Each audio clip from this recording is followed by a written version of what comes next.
provinces à 45 territoires, plus de 450 tribus, la grandeur de notre cher et beau pays, fidèles téléspectateurs, aimables de MMC numérique télévision, bonjour et bienvenue dans cette émission. Voilà, on va parler République démocratique du Congo, mais avant tout, laissez-moi remercier d'abord la grande équipe de cette chaîne, la grande équipe qui fait en sorte que vous puissiez me recevoir correctement chez vous. Derrière les caméras, nous avons aux ennemis, les caméramens pro, et puis les réalisateurs, il est toujours là, Eddie Maolé, sous la coordination des les coordonnateurs Claude Mbouyi. Voilà, mesdames et messieurs, on va parler République démocratique du Congo. Ça fait de l'actualité.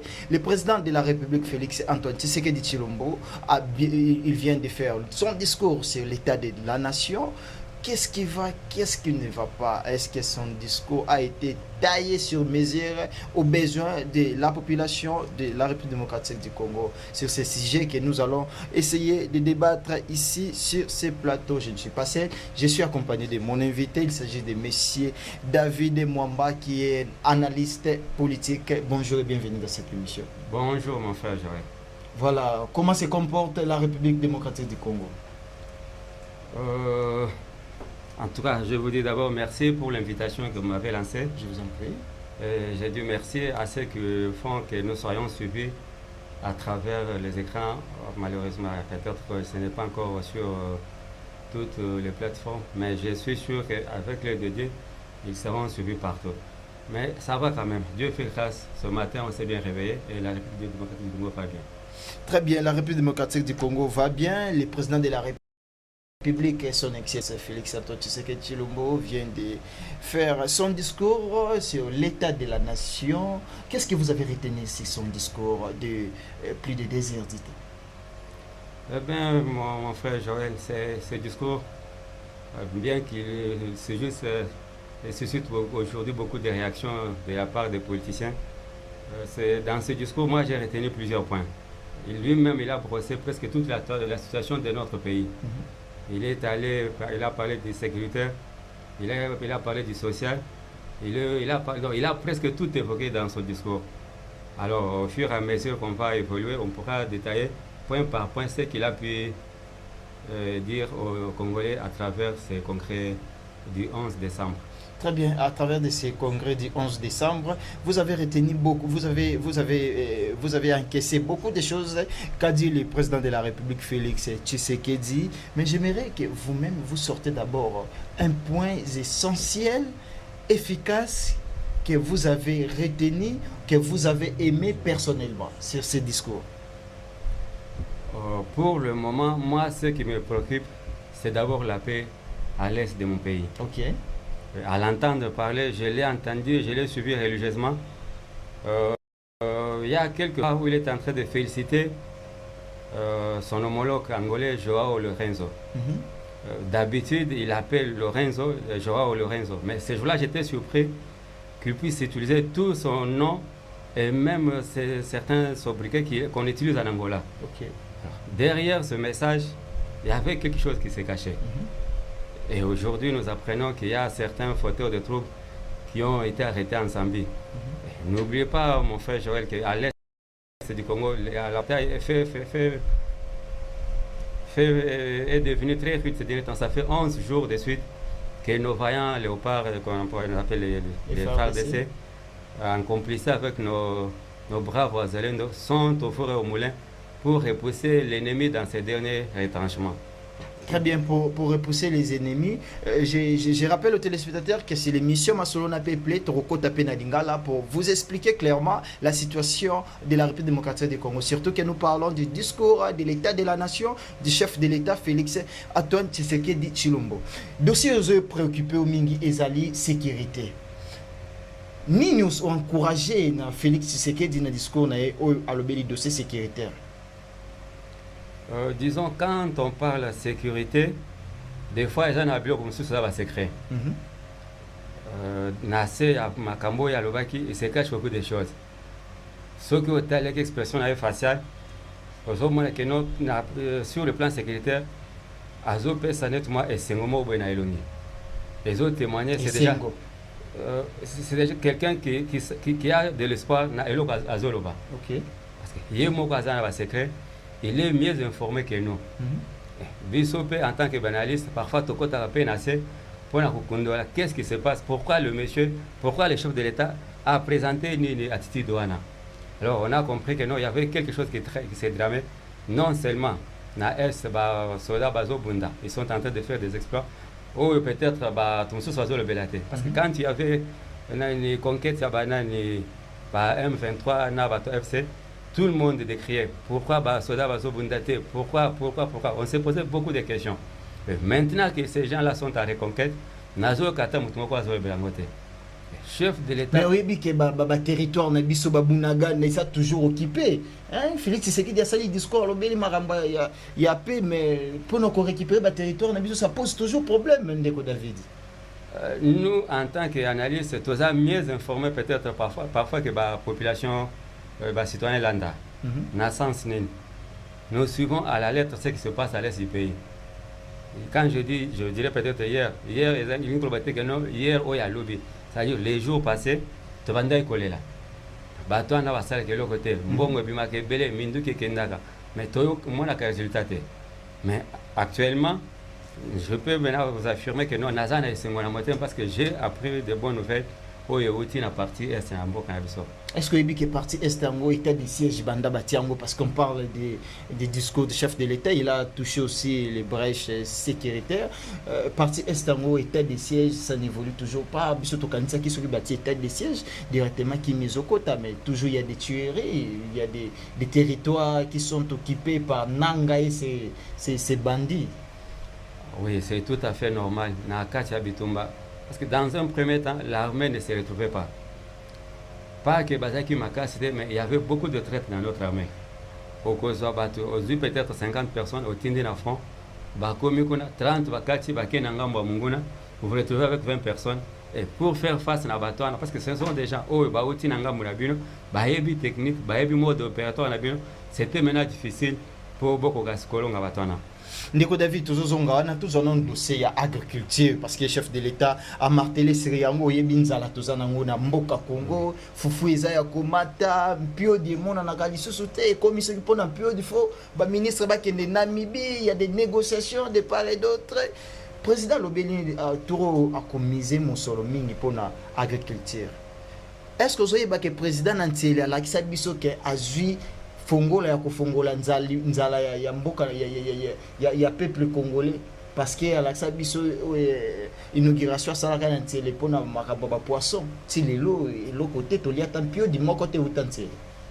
Vous avez parfaitement raison de que le problème est ça que des fois je déplore attitude et abattu au bazar censé que des chefs de l'État à koki kozala partout au même moment.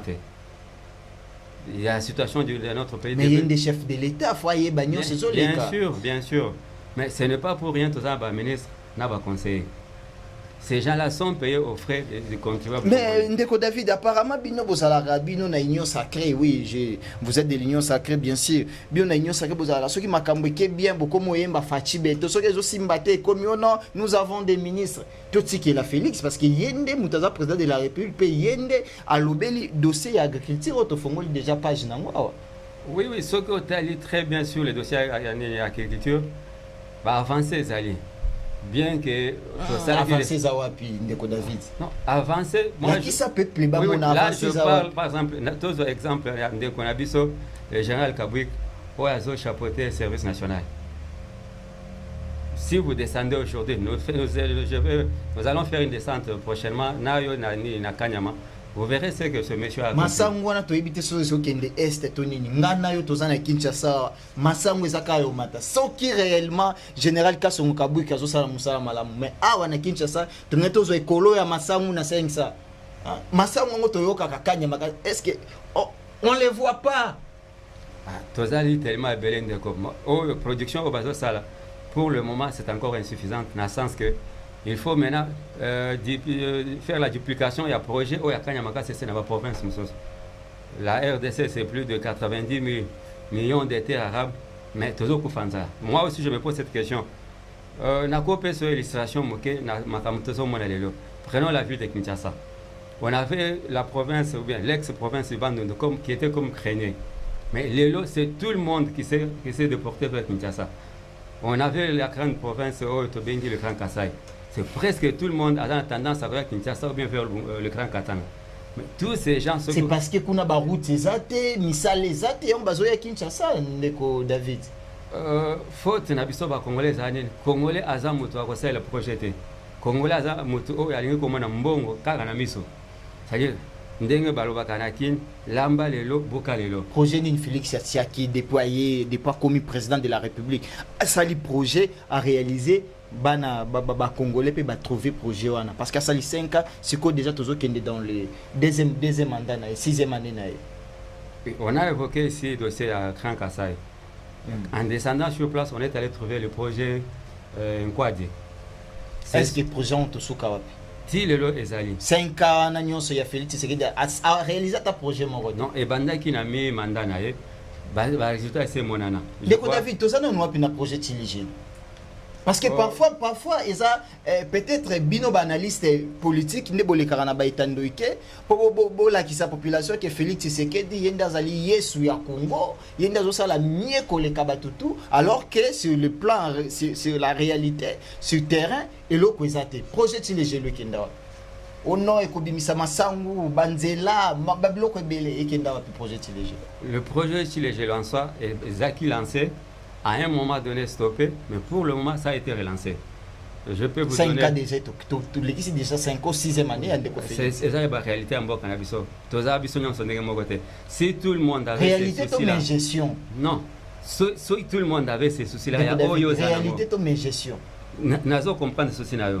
Si tout le monde avait ces soucis-là, parce que les gens on a besoin de les gens pensent que non, c'est l'argent de l'État. L'État, c'est qui? Les Angaïnayo. Sur ce qui est c'est-à-dire Félix Tshisekedi n'a pas conseillé, n'a suivi Zate.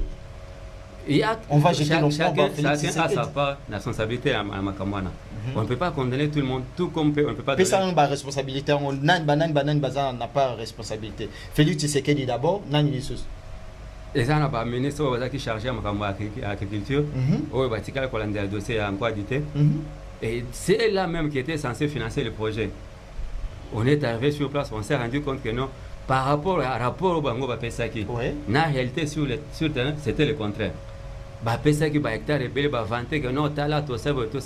Mais quand le chef lui-même est descendu sur place, mon expression faciale, Ezaki Amawa, il était en train de déplorer ce qu'il avait vu sur le terrain.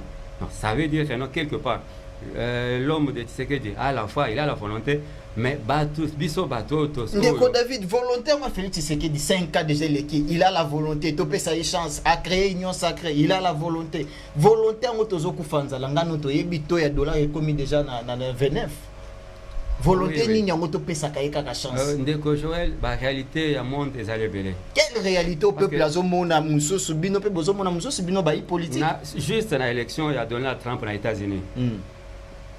Pour faire le plan avant que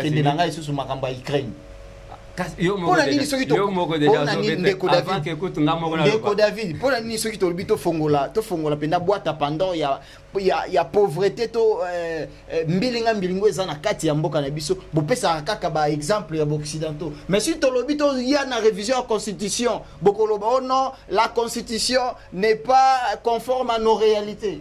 Pourquoi yo moko déjà déjà ba piste avant que ngana loba il a fallu aussi que vas-y on va ces explications aux États-Unis tout ça. Trump après son élection pour faire le plein aux États-Unis il a fallu dépenser au moins $140 pour faire le plein, mais dès son élection après son élection c'est plus ou moins $70 de Moutazo dépensé pour faire le plein aux États-Unis. Ça veut dire que ezaki na moment moko o to benga ba moment moko je chef de l'État là évoqué dans son discours. Bah contexte autour de géopolitique, ceux qui prennent la montée, le monde devrait marcher mieux que vous avez la guerre en Ukraine. Aïe, c'est une réalité. Sa population makambuna mutu. C'est guerre et empêcher yo olo na masangu to et empêcher masangu utakanya makase c'est ya na Kinshasa population démocratique ba fenta biso tour moko dépend à 80% bien à 90% na ba importation. alors que toza na mabele nde toza boye soki libulu esalemi na karo na biso awa otie lisango ekobota toza na mabele oyo eza fertile. Mais yango na betela que lisolo on a vu que no congolais soki obeteli lisolo projet que no tolo na masango obima après 6 mois azo mona comme si akozeli ko te azo préférer amona masango na miso, et l'état s'est adapté à cette situation akomi ko kendo so mabilo pourvu que à satisfaire au moins la population. C'est un peu ça le problème. Ndeko David, tous ceux qui n'ont cité, mais aussi ces missions, c'est sur les révision ou changement de la Constitution. D'abord, vous êtes pour la révision changement. Avant de poser question. Je suis pour le changement de la Constitution actuelle. Très bien. Fidèles téléspectateurs, on appelle Ndeko David Alobi Aza pour changement de la Constitution. Pourquoi changer la Constitution? Ndeko Joël, ce n'est un secret pour personne. Les appels secrets pour la population. Parce que des fois, nous, les politiciens, ils utilisent un terme pour jouer peut-être sur tout le faiblesse à bateau. Allez-y. Je me rappelle en 2006, après promulgation, il y a une constitution au Tozan Angolelo, Joseph Kabila.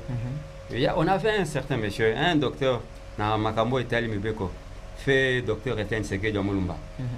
Abenga condition au Tozan à chiffon. Je crois, dans la image, je vais donner ça à notre réalisateur pour illustrer yango. Il a appelé cette histoire un chiffon. Ahiba Kitina. Si basta qui constitution, na émission Belé na TV, comment on a vendu que Belé Kolobake, non, moi j'ai été, na zalaka jour bazo sa constitution. Ok, en réalité, ces gens-là, Kendana Bango comme observateur, personne a cru que le balangate que non. Il y a un article à la Constitution. Un Congolais à Zate. Constitution, ce qu'on m'a dit à Constitution, c'est Wapi. Pour changer. Mabé n'a pas fait une situation Mokoka ya Moké. Ça est distraction. À l'élection du président en décembre 2023, il a fallu mettre en place un gouvernement. Mais exuer au moins plus ou moins 6 mois. Félix Alobi dans le discours. Mais ce sont les réalités que nous vivons. C'est que 6 mois, on a des salés qui sont Congolais qui vivent dans la misère. Mais pendant tout ce temps, Mibeko Lobinin, ministre sortant, a quoi qui engagé l'État, a quoi qui va fonter. Tout cela, ils ont freiné le bon fonctionnement de l'État. N'a évité parce que la réalité, c'est que na kacha nini masolon na beaucoup soto ngani beaucoup li konzi o ya biso ya RDC. La réalité est allée belé. Na copé cet exemple par exemple net à l'article 214, 215, 216. Bazolo Bani.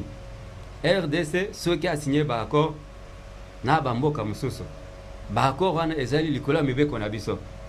Na évité namboka nini un accord peut être au-dessus de la loi. Est-ce que l'article a besoin d'interpréter ou bien de David? C'est ce qui est écrit, noir sur blanc, dans la Constitution, dengue komama. Je me pose cette question. Pour la nini bateau, la Constitution, pesa qui plus na nini poids na nini na accord que na mibeko ya ngomoko. La loi reste la loi. Tout le monde doit être soumis à la loi. Mais au yabiso et comme ceux qui te signent accord. Là net le long ceux qui n'a qu'à signer accord na libanda na ba partenaire na privé. Non, c'est accord on est comme il cola mibeko na biso. La réalité sur terrain ça est bien. Ndeko David, est-ce que la constitution des autres bloqués foufou pour quitter na marché? Je crois aux zongi ils sont sur le cambo to le bakiawa. Parce que production au biso to sur place, au ba Congolais ba produire ça. Les alliés tellement moqué pour production ils ont un rapport à la constitution. Non, ils ont sur la constitution. Toujours la constitution, papa. Production, parce qu'il y a l'obéli foufou pour quitter le marché. Est-ce qu'il faut pas changer la constitution pour foufou quitter? La constitution, on a du premier article au 229e article. Nulle part, bazobete lisolo ya bilanga na Congo. Parce que l'État est moko ba pimé. Donc pour tout l'on a faut constitution comme ke bolona. Mabele oyo. Alors que l'article monsieur ça comme moment bazo violent déjà. Bateka yango. So olinga ko lona biloko. Mabele ni bateka. Constitution na bino lobini. L'État exerce sa souveraineté sur Babylone Nyonso o bango batangi na sewana.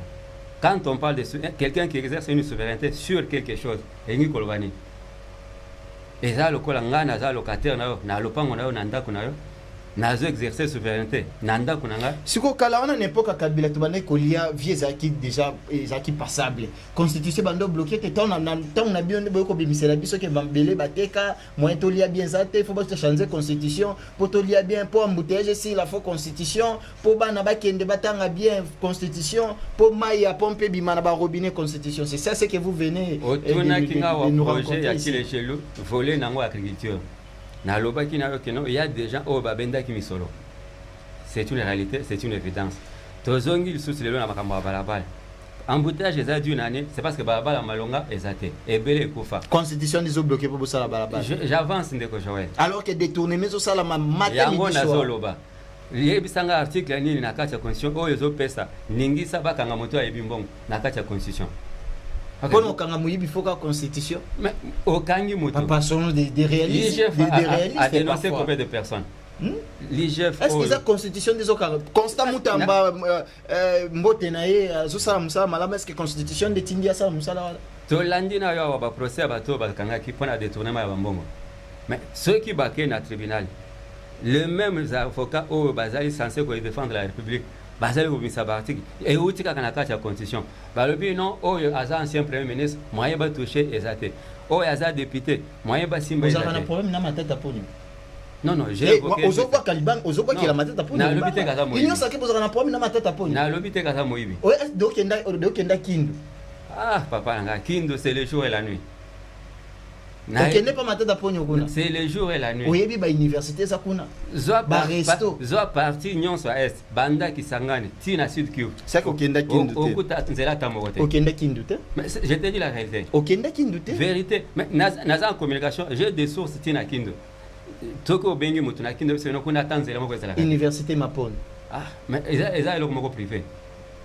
Ils ont privé tout le monde na libanda mboka te ils ont servi et pas ba compatriotes. C'est que on le bakeno sogata obendi moi misolo na justice non ba si dossier na lobité pona ye justice non ba si dossier matata pona quand on évoquer dossier ya premier ancien premier ministre c'est matata to ah ça masolo na pe to lo ba clair to lo ba parabole je ne veux pas incriminer quelqu'un tant que je n'ai pas de preuves.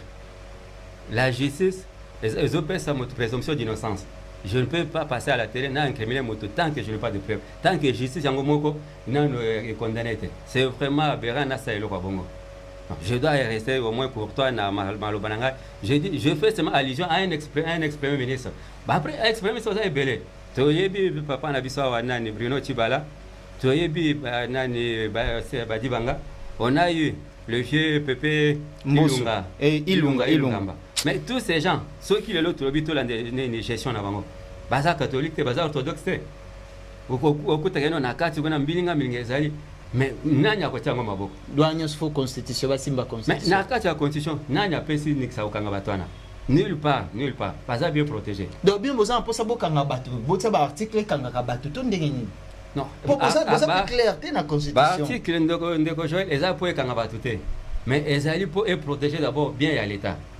Les lots sont côté motala muki na tongo habité quand oyo na monnaie s'appelle singa aboto il peut quand atonginda ce que le bureau hollandais ote ngai naza protégé par la loi mais loi wana ndeto tolo bakeno eza nango en soi mabete est-ce que même na mando ba l'homme le plus fort bazali ba boto la banda c'est ça qu'on dit mais bato na les lots sont comme bango devant la loi ba magistrat car le même magistrat au baza censé protéger petit peuple au moins na article obima et outil la constitution na biso oyoka ke non oyo tel article elobi boye motu tel bakoki kotouche ete motu tel bakoki kosimba ete sikoyo toke wapi na mibekongo non c'est que lelo mpo nalandeki motu moko bazolo balikambo ya fragrance alobi fragrance kaka soki motu wana bakoki kotouche ete aza intouchable napesa exemple moko lelo okuti ngai nazoviole mwana bato naza député la loi de fragrance ezoloba ke non sur place faut balongole ba immunité pour mais ça va prendre combien de temps?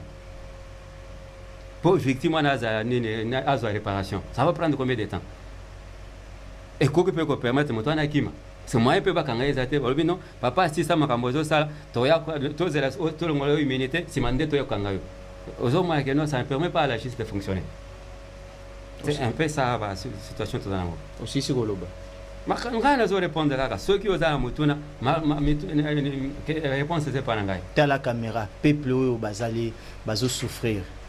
Bana pour ça mboka etambola mamalamu bido bomemi bango na ba procédure milai maramba ba constitution message d'une Europe ça parce que pour changer constitution il faut ba référendum et kozwa sous temps mais peuple oyo pour ça lobi na tongo akendo kokuta ekolo afufu 500 fois message d'une Europe ça yo mtozolia na Tshisekedi tala caméra yango wana na bandeko balandaka biso je dirais ceci.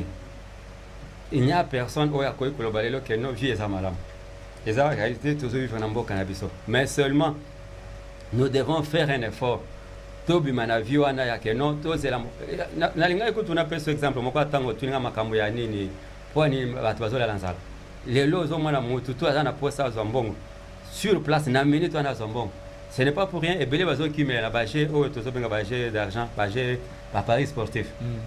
Okuta toyebango ezaka makambo ya mibali mikolo mais lelo comme na ba jeune fille okuta à 2000 bosso mesa ya nini ya winner je ne veux pas faire la publicité de compagnie c'est à 2000 bosso ya ba maison ana nini na Paris sportif na poko mbongo ana soki bimi okuta mbala moko ba sela mbala moko mais soki lelo bisi mutu keno tolo na masango toze la presse masango ana ebota kobeta lisolo masango te masango ezobota na kanya makasi c'est tozomona yango te ekendaka wapi ezana bato baliaka masango ana banani kasi bato yango po peuple o bazolanda biso bazana posa balia masango wana ekendaka wapi yango nga pe nazolinga na zansi apele pa bato wana tozongela musala biso bilanga eza bino te bino bato Tshisekedi te boliaka kuna ndenge na bino tozongela musala bilanga okuta mutu azaki na peut-être hectare moko au na plateau de Bateke bien que sécurité za kuna mais mutu ana tiki bilanga okuta azoteka asali boutique moko na ko ati asali likablo moko na ko azoteka so bilanga to bomu bilanga au profit ya mbongo mutu ali ko na mbongo na miso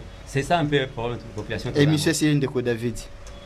En tout cas, merci. Napesi bandeko nyonso bazaki sima ba machine ndenge basungi biso bien sûr message commis par Balanda Kabiso. En tout cas, merci beaucoup. Voilà, ezaki émission na bino masolo na peuple toloba kaka au nom du peuple nyonso tolobia eza au nom du peuple nde ipesa kabiso ba sujet total akao ezotungisa peuple nde tolobeli yango toyaka wa potobeta masolo. Merci beaucoup derrière les 18 caméras Osé Nimi, les caméramens pro et puis la réalisation assurée par le réalisateur Eddie Maole et puis sous la coordination des l'homme Claude Mbouy. J'étais aussi assisté par Patricia Mbia. Quant à moi, je vous dis au revoir dans nos prochaines éditions Masolo na Peuple. Merci beaucoup encore. Merci Ndeko Joël.